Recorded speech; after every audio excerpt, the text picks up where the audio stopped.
PJ Fleck Show is brought to you by Cup Foods and Affinity Plus. You have to do it. You got to want to do it right now. Now, it's the PJ Fleck Show with Pierre Nugent, Ron Johnson, and Justin Gard. Let's roll. And welcome everybody into the PJ Fleck Show, joined as always by the Gopher head football coach PJ Fleck, former Gopher wide receiver Ron Johnson, and K-Fans Justin Gard. I'm Pierre Nugent. The Gophers off to a terrific start so far to the season, 2-0 on the young season. Latest victory coming against Western Illinois over the weekend. Coach, your team has displayed a very business-like approach to the first couple of games. What has impressed you so far from your group through these first 2 weeks? Yeah, just the efficiency of how they're playing, the effectiveness that they're playing with, the executions at a high level. So, and they're playing incredibly hard. They're playing for each other. They're a very connected football team, as we talked about before, but just the efficiency of what they're performing with. And Ethan got to play. Everybody wanted to see what this kid is about, and you can't really call it mop-up time because you guys kept moving. You were very efficient. It looked really good out there. What do you think about that group getting a chance to play and how they do? Well, it's critical for us. You know, last year we weren't able to do that in any of the games, and then when you look back at 2020, we weren't able to do that. You got to go back all the way to 19, and we didn't even do it then. So when you get the opportunity to play as many players as you can, you have to take advantage of that. And we have been very blessed in 2 games to be able to play the right way, take care of business early, and get a lot of people on the field. But we tell them all the time, that's not mop-up time at all, as you said. It's an opportunity to, show what you can do. Not only that, it's the experience that you're truly going to need. So when it is your time, it's not the first time you get on the field. But we played a ton of players, which is really good for the development of the program. The starting quarterback gets a break this week on the show from the microscope. We could talk about the backup. Tell us a little bit about Ethan, because he got to play 3 for 3, got his first touchdown. We know he was highly recruited. It was a big deal when he committed here, his brother as well. So what have you seen from him, and kind of what do you expect with him moving forward? Yeah, it's still a big deal. It's still a big deal that he's here because he's a really, really talented prospect. He's got the arm, he's got the smarts, he's got the athleticism, he's got the length. But I think when you're playing at this level, I mean, he has a luxury. I call it a luxury of learning behind somebody like Tanner, who, again, when you look at them athletically, Ethan probably has the upper hand. But when you look at the intangible piece of it, the situational football, being in college football, I mean, Tanner's all-time winningest quarterback in Minnesota history. And the experience of what he can learn from Tanner, same with Cole, of what they can actually pull from that, I mean, that's critical. Those are the things that you just can't coach, that you have to go out there and experience. And he's doing a great job of soaking it all in. You know, I was listening to your press conference yesterday. You know, I'm a very good listener. You mentioned, yeah, I mean, I listened to your pregame show too. I told you that. Remember? Reciprocal. You know, that's why we have a great relationship here on the PJ Fleck Show. You mentioned something yesterday. Even though you guys won, you said we didn't do some things culturally in the game against Western Illinois. What exactly did you mean by that? Well, I think at times, especially everybody wants a piece of the action, right? And that's the hardest challenge with the team is you can't worry about who's going to get the credit. And we have this great new play that we put in called the quarterback sneak. I don't know if you guys ever heard of that. And all of a sudden, like I'm just giving an example of now all of a sudden on the goal line, instead of just Trey and Mo as options or a type of pop pass or naked, we can actually run it in with our quarterback. It's something completely new. Groundbreaking. Right? And if you don't get the ball in as you run, Yeah. we might have an opportunity to sneak it. And if you do that, it takes away a touchdown from one of the running backs. So we caught a few of our running backs reaching the ball over the goal line to make sure they scored, which we don't necessarily do unless it's 4th and 1 or 4th and game, 4th and line, or a 2-point conversion. And so, and again, not on purpose, it's just there's cultural things that you see that it's like, all right, we're not going to let that go by because we don't let it go by in practice. Right. It doesn't matter how much we're winning by. The culture is a culture. The standard's a standard. Most games are lost, not won. And most games are lost less that are won instead of won. So we want to teach our team how to win the game, and the ball's the program. We might have got away with it because we played maybe not as good of an opponent as we were, respectively. But when we get into Power 5 football, that stuff's going to come back and bite us. So we showed a lot of different things that we needed to get right and get straight very quickly. You would have had so much trouble in this culture. Oh yeah, in my mind, I'm just thinking like, how do I not stretch the ball out? He's calling. So is that just stat running backs game. though? Is that running backs or can everybody. receivers can't stretch it out? Not even you, Ron. Oh, And Not there's even certain you. moments that we'll say you can based on what it is, but it's the minute you reach that ball out, right? Your forearm's parallel to the goal line. Yep. There are 2 points of pressure on that ball now. That's it. You look at the claw and the forearm. That's it. Watch the Iowa State game, right? Iowa's going in to score, ball fumble. Watch the Iowa State going in to score. They fumble as well. Seattle, Denver last night. But that's what we're talking about. And there's a time and a place to do it. right? But people do it all the time, like Ron. Yeah. I'm doing the two hands, He though. called That's last 2 week. points of pressure right there, getting the ball over. It's not 5. Would you rather have 2 or 5, Ron? You're right, 5. You're right. Rod You're would right, just say, Coach. just You give me got 2 in You the got touchdown. You got me. What would I have to do? Roll? Do you have to roll if you do it, or? No, we don't punish by conditioning, Ron. Okay. We don't do that You anymore. don't do that anymore? Okay. No, we don't do that. Yeah, I fumbled one time my freshman year, never did it again. They made me roll the entire football Lesson field. learned. I know, never again. Vic Adamley. But anyway, so looking at the upsets, a lot of college football teams that were supposed to win did not win. App State, we saw them running down the street like crazy people. What is that message to your team now that they are kind of the hunted in a lot of these games? Well, I think we've prepared them for that since January. I mean, I've been very transparent with this football team because you can be. They can take compliments, they can take confidence, they have confidence, but they've earned the right to be confident because of all the mistakes they've made in their past and all the success they've had in their past. Look at the 6-year players we have of what they've experienced. Yeah. They've experienced a top 10 team. They've experienced losing to Bowling Green, respectively. We've had close games with group of 5 teams. We've had blowouts. We've had all types of games in different environments. What's that? A pandemic. A pandemic. I mean, but those are the things that create the scars that are needed to win at a high level. You just can never forget those scars, and that's why their scars are always shown. And they're there to remind you. And this team does a really good job of spreading that around to each other and constantly showing that it doesn't matter who we play, we've got to take care of what we do. And that's why they're such a fun team to coach. You mentioned the miscues in the Iowa game. Wisconsin had turnovers, 11 penalties. Do you take those specifics on a week-by-week basis and show the team, like, this is in practice when these things go wrong, outside of your own program, just going around the landscape of college football? Yeah, we do it all the time. I mean, there's so much football and so much situational football. You can either learn the hard way or the easy way. And the hard way, you have to go through it yourself and learn the really tough lessons. And the easy way is learning from somebody else. So there's constant education on Saturdays and Sundays that we'll pull clips from situationally and show our players, not like, hey, look what happened. It's, this is why we teach what we teach. And this is how games are lost. We want to maximize the amount of times we can go win games. And I think that's the challenge of college football. That's the challenge of 18 to 24-year-olds, is staying out of that human nature type mind, which is inevitable. So you're constantly fighting that every day, every hour, because the minute they walk out of this building, the external gets louder and louder. And we need to make sure the internal is the loudest. Your defense has given up just 10 points in 2 games. I want to point something out. Jordan Howden was a guest on the Gopher pregame show last Saturday. Went out and made a spectacular interception. I'm not saying the two are correlated. Maybe a little bit, yes. I mean, so Thomas Rush is going to be a guest. He's probably going to have a phenomenal game. It's just a well, now you're on this show, so your pitch is going to be a strike. Exactly. Yeah. When you throw out the first pitch coming. Well or played. Hit somebody in the crotch. Well, like 50 Cent.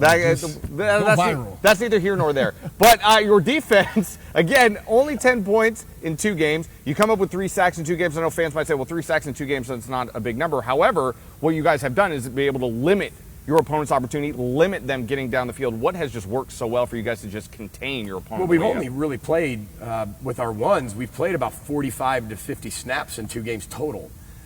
People are getting the ball out a lot quicker. Right. They know they have to be able to get the ball out, and that's going to limit the amount of sacks you have. People are smart coaches as well. They know they're going to get the ball out, not allow us to be able to get to the quarterback. We're rushing 4 a lot. We're not having to blitz just yet as much. So we know we got to be able to create more of that, but it's not like we're not getting off the field either, right? And it all kind of correlates based on what they're doing as well, of the opportunities you can have to create sacks. And sometimes when you're coming after those quarterbacks and that's all you're concerned about, the quarterbacks we're going to play, and some of them, especially this week coming up, you leave a lot of lanes open where they can step up, and now the quarterback's become a runner, and that's how a quarterback has 100 yards at the end of the game with all the scrambles and step-ups. So you got to shrink that pocket too. So there's some philosophical things we're doing, not necessarily just focused on the sack, based on some quarterbacks we played. So we got guys who can go get the quarterback, sure. And they'll continue to get better as we keep going.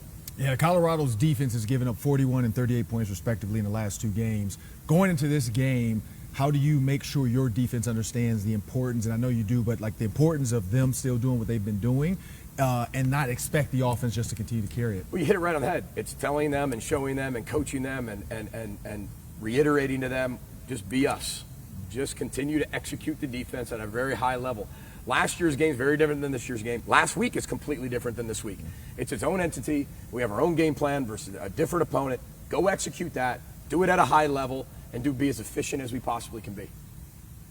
Do you take anything away from last year's game? at all? Nothing. Your personnel. Yeah. You know, but everybody's a year older. Sure. You got different players. We have different players. We do that in the off season to squeeze all the juice from the orange that we possibly can.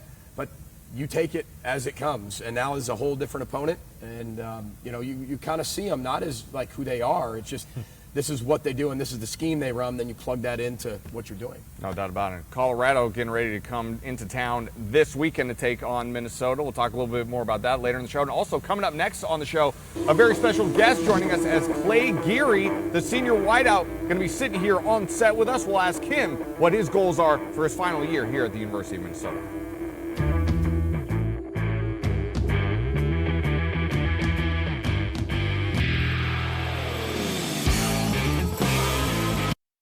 Let's row the boat. You're watching the PJ Fleck Show. Welcome back, everybody, to the PJ Fleck Show. Special guest joining us here on set now, senior wideout Clay Geary, who had a great day catching the ball against Western Illinois. 3 catches for 65 yards in the win against the Leathernecks. Clay, you get in the game. How important is it to make the most of your opportunities when you get checked in? Yeah, I mean, when my number's called, I'm just ready to go. That's about the only thing I can do as a backup. You don't get that many reps, so when my number's called, I mean, it's about the best I can do, just be efficient, play my role. That's my job as a receiver, just catch the ball. Yeah. And I got a chance to talk to you at dinner, and we were kind of chatting about coming back, you know, and you were like, I just felt it, like I want to do it. And you look at this room. What has that experience been like being, I think you are the oldest guy in the room, right? Yeah, absolutely. Well, not the oldest, but I've been here the longest. So what is that experience like in that receiver's room now, being the leader? Yeah, I mean, we got such a tight group. Everyone on this team is so tight. I mean, Coach Fleck can attest to this. This is like probably one of the more tighter groups that we've had as a team. Everyone's so connected and for each other. We just got a selfless team. I mean, it shows on the field, so. PJ, Clay was talking about, how he's been here the longest, so you've seen him a good amount of times. How have you seen him grow as a player and as a person, both on and off the field? Well, I think you see him grow as a person more than anything, right? He's really invested in his spiritual life, and you watch him overcome all the adversity he's had. I mean, he was our 3rd receiver last year, right? And our starting F and hurts his knee. And then you have a chance to come back for a 7th year, which is unheard of. I mean, most people just move on with their career. And knowing that he's going to be in a role, right, that one could be, like you said, 3 catches a game, could be no catches a game. He could be the number 1 receiver tomorrow. You don't know what that role is going to be, but you know it's going to be a role to really go into that uncharted water of just trusting your teammates, trusting your coaches, trusting the culture and the program, and just wanting to be around it again. I said this before, people are going to work for Clay Geary. And he's going to do great things with us this year in football, maybe on from there. But beyond that, he's going to have a wonderful, wonderful business career. And whoever gets this young man is going to do very, very well. Yeah, Clay, and when you look at this is your 7th year. That's a long. I was thinking about like 7 years for me out of college. What was I doing? Or it would have been technically 7 years of college. That's a long time. So when you think about that, though, what do you want to get out of this year? I mean, this is really a capstone to everything that I've worked for. I mean, last year kind of got cut off short. Wasn't going to let an injury dictate how I walked off the field. Yeah. That was just plain and simple. And, I knew that I was going to come back. I didn't know how well I'd be able to recover from it, but I feel faster and more athletic than I did before, which is, a complete blessing. So, yeah, 7 years is a long time, but I wouldn't trade it for anything. If I had the opportunity to go back and not tear my ACL, I wouldn't do it because I would have missed out on all the growth that I've had just this past year. And how much PJ Fleck film do you watch? We see some highlights every now and then in the team meeting rooms. Yeah. When I'm on, they feel real good about themselves. Mine is just terrible. Yeah. And they all, once in a while, we'll pop it up there. Childers will pop it up, and it's bad. It's a lot of 1st down catches, put it that way. There's a lot of 3rd down conversion. So, hey, still an important part of the game. Don't situational football. That's why I'm so situation oriented. Exactly. Yeah. Exactly. Clay, you mentioned the wide receiver room. It's a tight-knit group. How do you guys push each other in order to keep each other at the top of your game? How competitive does it get between you guys to just push each other just a little bit more? Yeah, I mean, it's really just accountability. That's what it comes down to. We know that every single guy is giving their maximum effort in that room. Some of the younger guys, we got to push a little bit more. But the older guys, it's established. I mean, we set the standard for that room, and it's not questioned. Everyone wants to live up to that, and they see the standard that guys like myself and Chris have kind of put into place over the past years, and it is what it is. Like you either rise to the occasion or you fall off and you don't meet your potential. How do you feel about this group right now through 2 weeks? Love the group. Yeah, we'll see. We got a lot of work to do, but I love the group that we have, and we can do absolutely anything we set our minds to this season. I'll give you some brownie points though. So when you're at a Vikings game, are you watching the game or are you keeping track of your girlfriend? Man, I mean, I watched like half the first quarter last week, so I can't even remember the last time I got to sit down and just watch football. But this will be, I think it'll be your last year. Okay. So I don't think I'll have that chance to watch her. But yeah, no, I don't even get to watch it, so can't answer the question. Fair enough. Fair enough indeed. Clay, we wish you the best of luck the rest of the season. Good luck to you and to the team. We'll keep watching you down the line. Thank you. All right, our thanks to Clay Geary here. More to come here on the PJ Fleck Show. When we come back, we're going to discuss a lot more, and we're going to take a look at how it's like to coach the modern day athlete. We'll talk to PJ about that coming up next.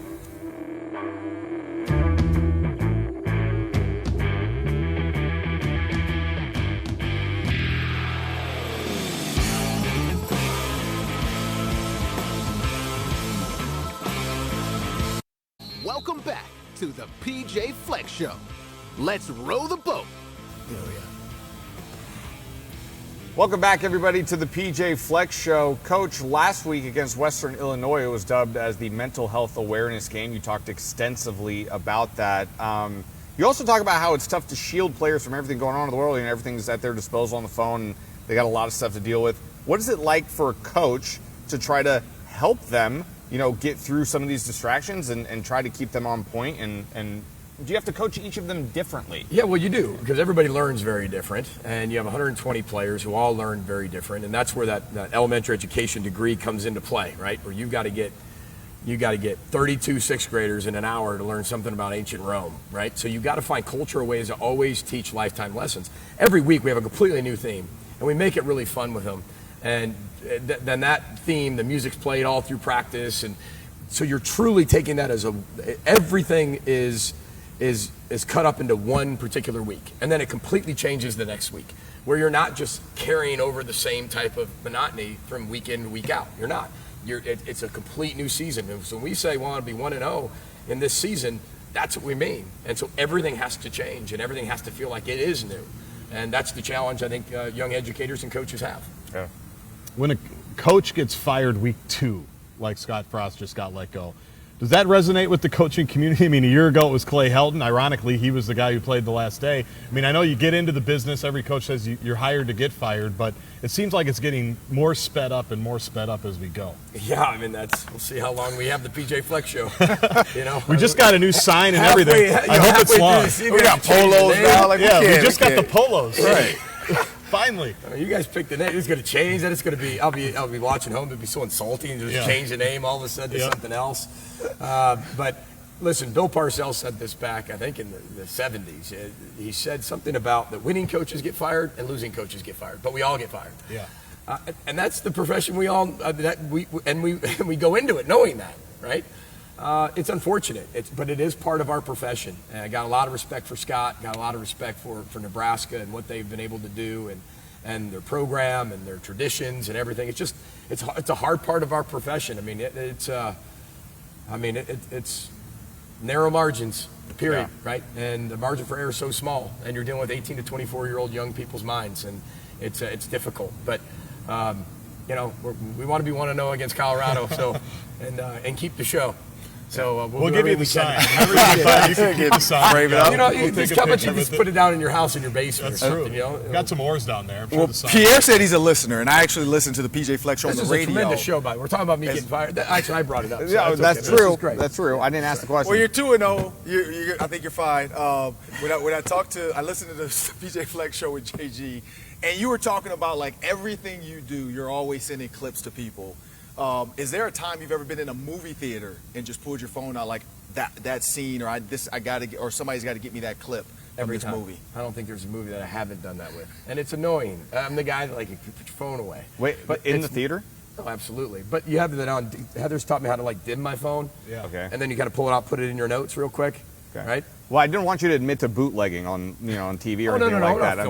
I'm just putting a clip kidding. down here. I'm just kidding. We still want it to be the PJ Fleck Show. Don't get me wrong. Yeah, no, absolutely. And so looking at familiar faces across the way at Colorado now, you have some coaches that have moved on, which is a good sign of a coach, of a good coach. Other coaches moving on, getting jobs. What is that going to be like when you see those guys on Saturday? Well, I mean, it's part of our profession. I've been a head coach now 10 years, and no matter who you play, a member of our staff, yourself, know somebody from that staff. You worked with them, you played for them, you're on the same staff together growing up, through the profession. So it just kind of the way it works, the longer you're in it, there's more and more guys on staff. I mean, they're very familiar with what we do, but again, we've changed so many things that it's going to be hard for that. Plus, the terminology is completely different. So, but we just got to be the best football team we can be. But it's unique when you start every single week. It's somebody that you do know. But you take that emotional part out of it. And you play the game. We got about 30 seconds left here, Coach. Last non-conference game of the season. What do you want to see from your team against Colorado? Just execution at a very high level and be efficient and play the best game we possibly can play.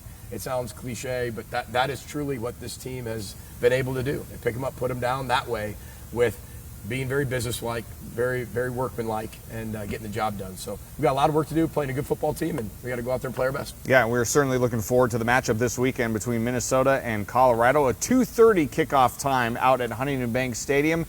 See PJ Fleck down there, and I think we'll probably see them down there for a long time. I'm sure the sign's going to be here for quite some time. Wow, that's a vote of confidence. How about the polos, too? We look amazing. We look amazing. He's not wrong. Justin, we look great. Thank you for pointing that out. We'll see you next week, guys, on the PJ Fleck Show. Thanks so much for joining us.